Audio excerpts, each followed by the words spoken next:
গ্রামের মানুষজনের কাছে শুনছি আমার আব্বাই নাকি আপনার থেকে ভালো ছাত্র ছিল, শুধুমাত্র আপনার লেখাপড়ার খরচ চালানোর জন্য আমার আব্বাই লেখাপড়া বন্ধ করে দেয়, লেখাপড়া বন্ধ করে কাজে ঢুকে কাজ করে আপনার লেখাপড়ার খরচ চালায়।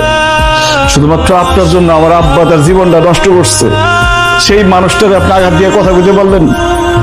যেই ঘরে আমার আব্বা থাকে সেই ঘর থেকে তার বাইর করে দিলেন। আমরা সব বেঈমান আর ওনার একেবারে ভালো মানুষ। প্রচুর নাটক দেখলাম, এখন চলো তো, আর সহ্য হচ্ছে না পশ্চিমবঙ্গ পরিবেশ। এই যে আমজাদ চাচার পুত, খুব ভালো করে শুনে রাখ, তবের ঘর যে অংশ ওই অংশ যেহেতু আমি কিনতেছি, কালকের থেকে ওই ঘর আমার। তোর বাপ মারে লইয়া কালকের মধ্যে ওই ঘর থেকে বেরিবি। আর জমি রেজিস্ট্রি হওয়ার পরে বাড়ির মাঝখান বরাবর আমি বেড়া দিয়ে দিব। তোরা তোর অংশে থাকবি, আমার অংশের দিকে চোখটা তুলে তাকাবি না।